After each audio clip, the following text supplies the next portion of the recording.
Graça e paz, graça e paz. Deus abençoe a todos.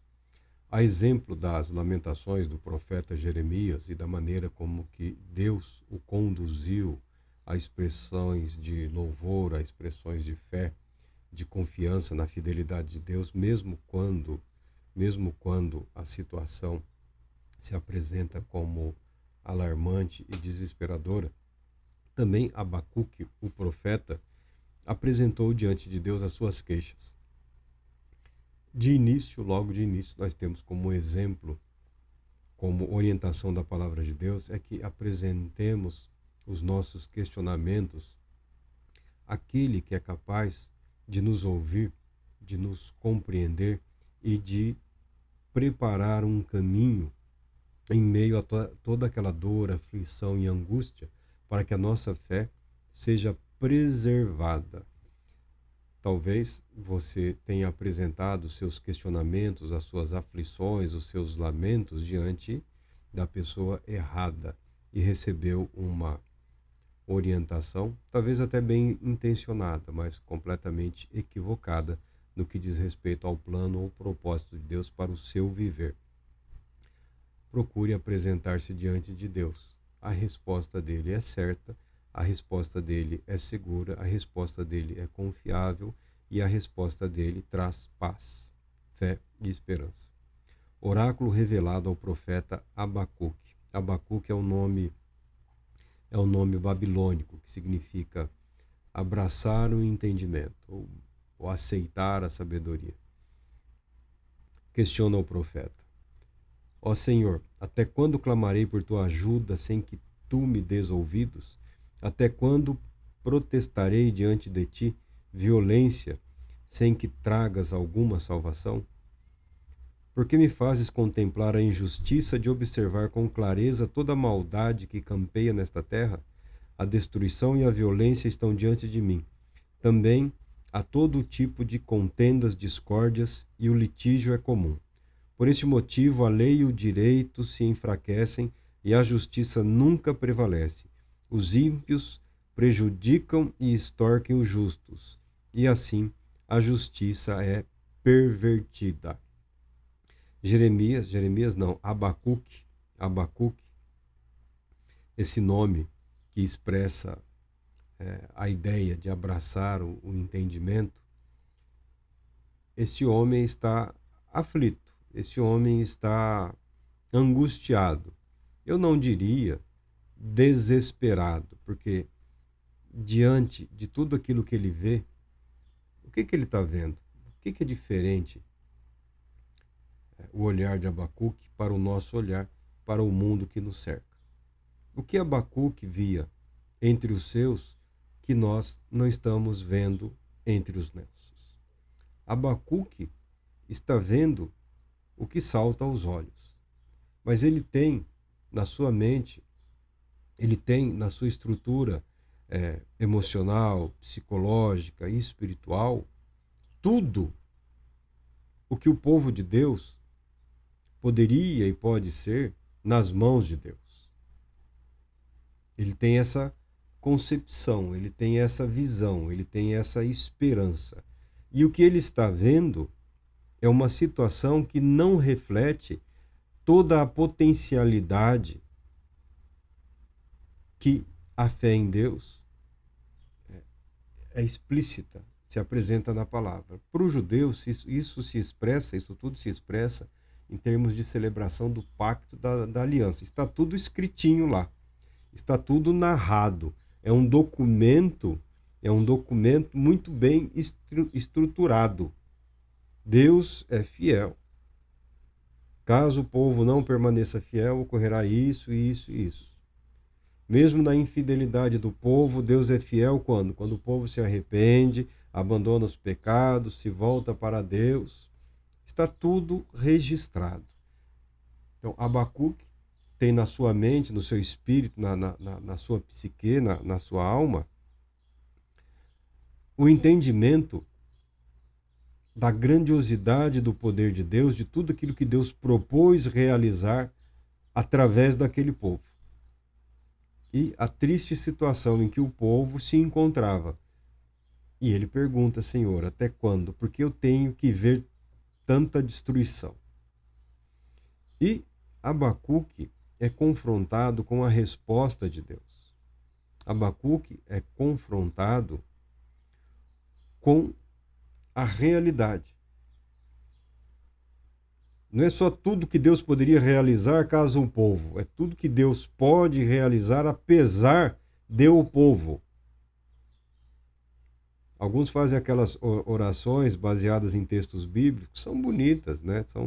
São bem costuradas, né? Se o meu povo que se chama pelo meu nome, né? Uma oração, um clamor, uma convocação. Mas se nós formos esperar o ideal, acabaríamos ficando igual a Abacuque, né? Construindo uma torre aí e ficar lá sentado esperando. A resposta de Deus para Abacuque é: estou agindo, apesar de o povo não estar em conformidade com o que eu propus, com o que eu estabeleci.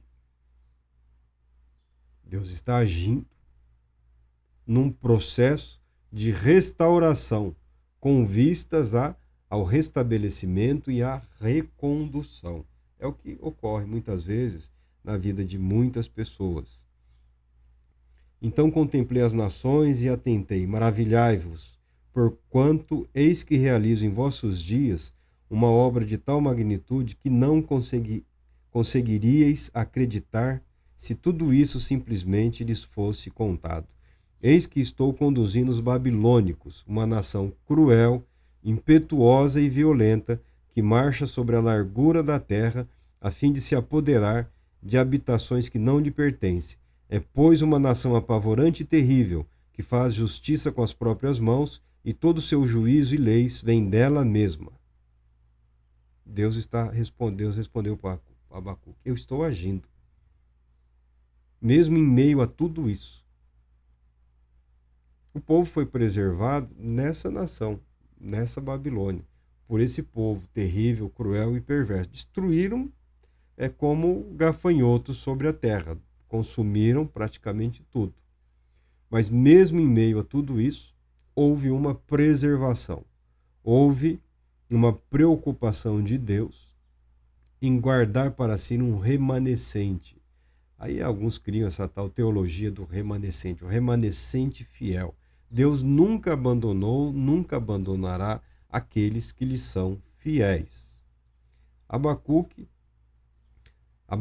ao ouvir de Deus a resposta, ele, no capítulo 3 aqui, no 2º, ele apresenta uma conclusão, um pensamento aqui. Então o Senhor me respondeu e ordenou: escreve a visão com toda a clareza possível em grandes tábuas, para que até o mensageiro que passa correndo a leia.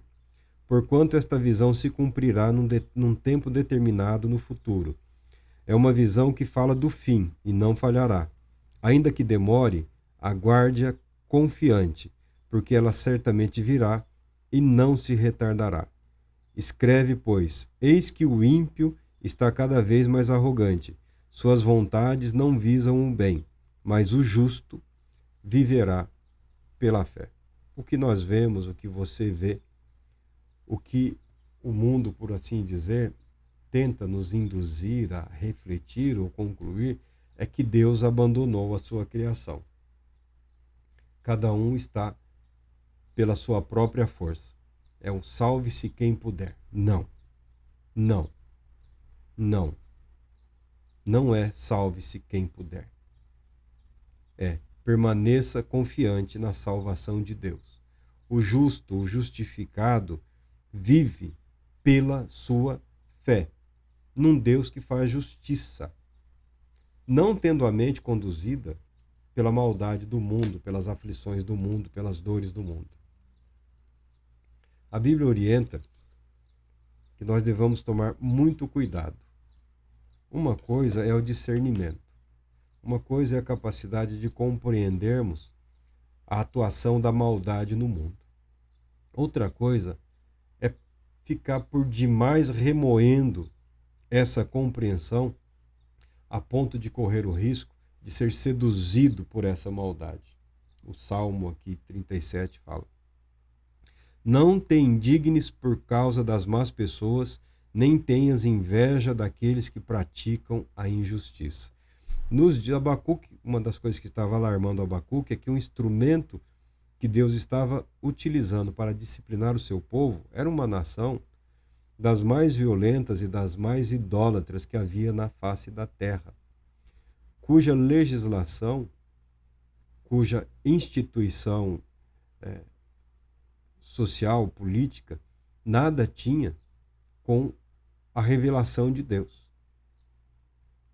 Senhor, o Senhor está usando o ímpio. Deus é o Deus de toda a terra, Ele usa quem Ele quiser. Alguns, vendo Deus usar o ímpio, falam, podem ser induzidos, ou são induzidos, ou decidem por si mesmos. Então não faz diferença. Então tanto faz. Para que se preservar? Para que se preocupar com a integridade? Para que se preocupar com a justiça? Para que se preocupar com a santidade? Para que controlar a língua se o bocudo está fazendo sucesso? Se o descarado está fazendo sucesso? Se o adúltero está fazendo sucesso?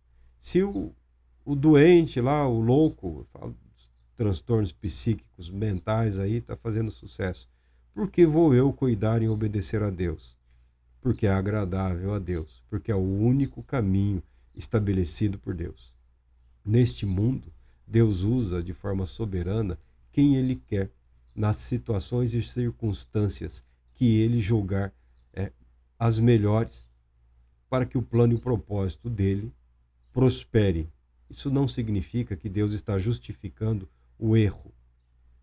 Deus nunca justificou o erro. É que a vontade de Deus se sobrepõe ao agir humano. Por isso que a Bíblia declara: todas as coisas cooperam para o bem daqueles que amam a Deus, que foram chamados segundo o seu propósito. Você pode não gostar, mas a Bíblia diz todas as coisas, tá? Não diz algumas coisas. Pois eles em pouco tempo secarão como o capim, e como a relva verde logo murcharão. Confia no Senhor e pratica o bem. Assim habitarás em paz na terra e te nutrirás com a fé. Deleita-te no Senhor e Ele satisfará os desejos do teu coração. Entrega o teu caminho ao Senhor, confia nele e o mais Ele fará. O que é o mais que Ele fará? Ele exibirá a tua justiça como a luz e o teu direito como o sol ao meio-dia. Aquieta-te diante do Senhor e aguarda por Ele com paciência. Não te irrites por causa da pessoa que prospera, nem com aqueles que tramam perversidades. Não se iluda. Não é o plano de Deus. Não é a vontade de Deus. Marco, mas o sujeito é o ímpio, ele é mentiroso, ele é trapaceiro, e tá bem, tá rico, tá milionário. E daí? E daí? E daí que o mentiroso prosperou? E daí que o ladrão prosperou? E daí que aquele que se apropriou de bens alheios prosperou? Isso não é final. Isso não é final. Isso também é um teste, sim. Não é problema meu, não é problema seu, não é problema nosso julgarmos a humanidade. O justo juiz é Deus e Ele julgará no momento oportuno, no momento adequado, no momento por Ele preparado.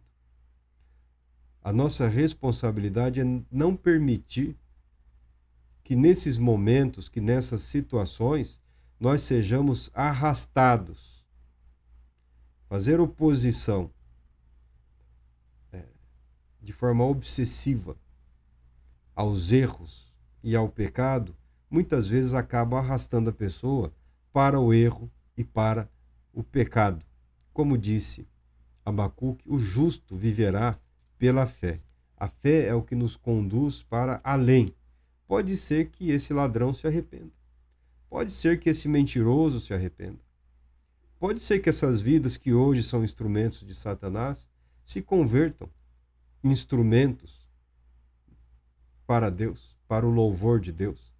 Não é responsabilidade nossa decidir ou decretar o fim último da vida de absolutamente ninguém. Mas a sabedoria exige que nós não aceitemos os meios, os caminhos que não estão de acordo com a vontade de Deus. Ah, mas fez desse jeito e deu certo, mas esse é o jeito condenado por Deus. Então não deu certo. O que você está vendo é um grande erro, é um enorme erro, é um absoluto engano, é uma imensa fraude que não se sustentará. E conforme a palavra de Deus declara e nos orienta, o nosso caminho... Ah, mas eu entreguei a minha vida. Olha, isso é muito bonitinho. As pessoas confundem um pouco essa declaração pública de fé com entregar o caminho. Nós só entregamos o nosso caminho a Deus quando nós temos, de fato, a oportunidade de tomarmos a decisão de fazermos ou de seguirmos conforme a vontade de Deus no tocante a determinada questão na vida. Tá? Não é essa oração genérica, Senhor, conduza os meus caminhos. Não. Senhor, esta é a minha vida e o meu viver. Eu decido fazê-lo de acordo com a sua vontade. Essa é a entrega. É a vida, não é a declaração. Não é a oração, não é a meditação, não é a reflexão. É tudo isso. Mas inclui a vida, o trabalho, a família, os negócios, absolutamente tudo quando nos propomos e quando decidimos que absolutamente tudo na nossa vida será colocado em conformidade com a vontade de Deus e não a nossa. Quando renunciamos a nós, quando temos a oportunidade de decidir e decidimos, não a mim, Senhor, mas para a tua glória. Não o meu querer, Senhor, mas segundo a tua vontade. Essa é a entrega.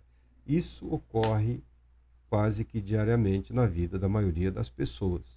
Isso não precisa ser algo desesperador, angustiante ou uma aflição imensa.